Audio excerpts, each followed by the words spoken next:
We don't make enough time for love right now. We don't create enough temple space for our relationships. We need to create that space where we're committed to having a deep conversation. This has to do with our relationships and our families too. You know, too many computers at the dinner table, too many phones on at the dinner table, too many tablets at the dinner table. And it's a way of avoiding relationship. I was at a restaurant once, and there were a few adults, and there was a little baby in a high chair, really a little baby, and the little baby was sitting there with his or her screen, little baby screen.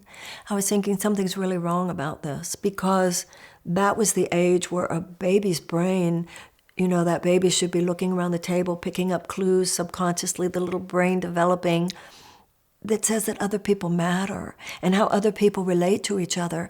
We're training our own children to avoid human contact, to avoid relationship. I'll see people like at a movie, and two people like on a date, and they're waiting for the movie to start, and they're both on their phones. I see this in my life because I travel on airplanes a lot. And I used to always say, most of what I learn on airplanes, because it's so interesting talking to people who you wouldn't have known in any other circumstance necessarily, and they don't know you, and you don't know them.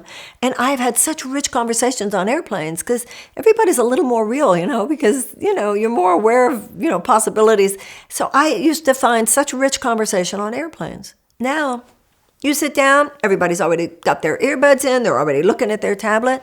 What are we doing? This is avoidance of relationship. So much has gone wrong in our society today that is like a fabric that has been rent, and we have to put it together one stitch at a time. Attacking each other, judging each other, it's like a sword, and it's tearing everything apart. But love and reaching out, it's like a sewing needle. But the Course in Miracles says there's no such thing as a neutral thought. So just not being there at all. You might say, well, I don't wish that person any harm. But we need to do more than not wish other people harm. We need to reach out.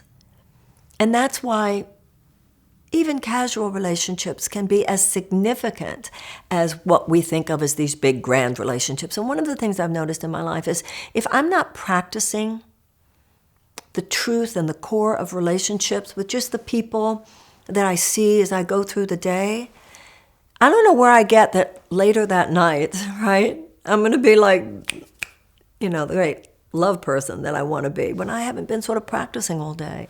I've been withholding from myself the real richness of human contact. This is something we have to practice. This is something new in the history of the world, that there is so much to distract us from being there for each other. And so relationship and being good at relationship is something that we have to make a conscious decision to actually practice. And we practice it by realizing every time a person is in front of you, that's someone to love.